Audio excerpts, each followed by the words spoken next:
సరే నేను గంభీరంగా మౌనంగా చూస్తున్నా. నేను కొడితే వట్టి కొట్టు నాకు అలవాట్లేదు కదా. చూద్దాము.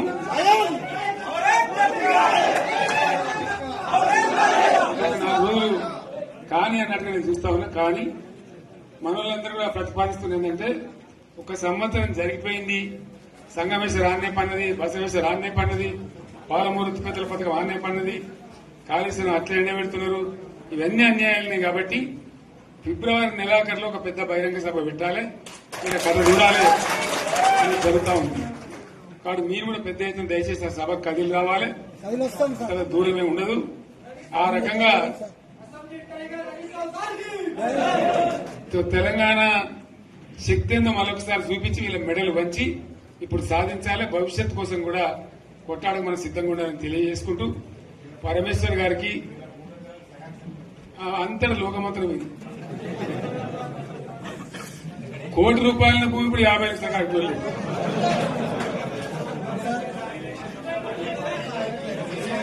ఈ ఒక్కని బాధ ఒక ఆయన వచ్చింది, మన ఒక ఆయన ఒక 10 మంది వచ్చారు హైదరాబాద్కి. అందులోకి 2 ముస్లిం సోదరులు వచ్చారు. साहब सोब तबाह हो गया, इफलासी मुफलसी बच्चे क्या दबे होगा. तुम्हारा क्या हुआ बहन, तुम्हारा क्या हुआ. तुम हैदराबाद में तुम लोग हैं. मेरा कारोबार है साहब, मेरा छोटा मोटा कारोबार है, होटल भी है. 70% गिर गया. हर कोई पूछ रहे, हर कोई केसीआर को याद कर रहा है सामान. వాళ్ళు మాట్లాడుతున్నారు. ఎక్కడ ప్రతి ఒక్కరు భూముల ధరలు పోయినాయి, మందు పోయినాయి, మసాలా అన్ని పోయినాయి. ఎంత మంచిగా 4 ఎకరాల రైతు నేను 4 కోట్ల ఆసాగా అనుకుంటుండే. అంత ధీమా ఉంది. ఎంత బాగుండే.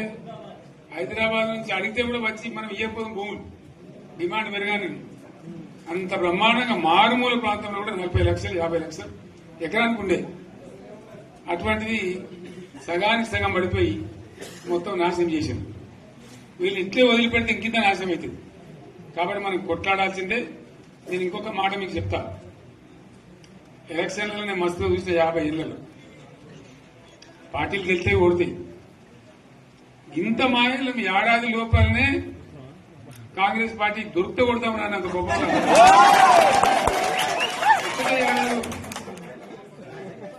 ఇంకా వాళ్ళ బొంద తెలివికి నిన్న వారి పార్టీ మంది పెట్టలు అదేందో పోలింగ్ పెట్టిన వాడు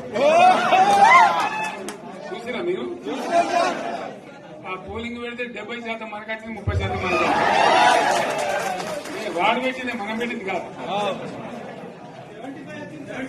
75 ఇది పరిస్థితి. అదే నేను ఏమంటున్నా అంటే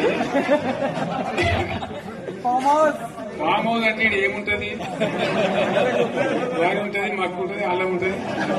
కాంగ్రెస్ వాళ్ళు ఎంత మంచి చేస్తే పారబడి తవ్వచ్చు కూడా లంగత. దీన్ని ఫామ్ హౌస్ అని మనం బదనాం చేసి అంతే కదా. నేను ఏమంటున్నా అంటే అన్ని మబ్బులు వీడిపోయినట్టు ప్రజలకు అన్ని తెలిసిపోతున్నాయి. మంచి ఏంది, చెడ్డ ఏంది, ఏం జరిగింది అన్ని ఇంకా ఘోరమైందని చెప్తున్నా. వీళ్ళ తెలివితక్కువతనానికి ఏమైంది. నిన్న మొన్న రిపోర్ట్ వచ్చింది. Comptroller and auditor general of India అని కాగ్ అంటారు దాన్ని. కాగ్ రిపోర్ట్ వచ్చింది.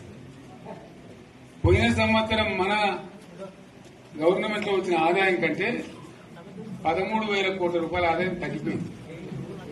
ఇంకా మార్చి పోయే వరకల్లా ఇంకో 3-4 కోట్ల రూపాయలు అంటే 15,000 కోట్ల ఆదాయం పోతుంది. మన గవర్నమెంట్ ఉన్నప్పుడు ప్రతి ఏడాది 15,000 కోట్లు పెంచుకుంటూ పోయినది. చేసుకుంటూ పోయింది. ఏడాది 10 నుంచి 15,000 కోట్ల ఆదాయం పెరిగేది మన టైంలో. అంత జాగ్రత్తగా మనం వ్యవహారం చేస్తాం. ఇలా ఉల్టా 15,000 కోట్లు పడిపోయింది. ఇంకా వాడేమిస్తాడుగా, ఇంకో ఇస్తారా?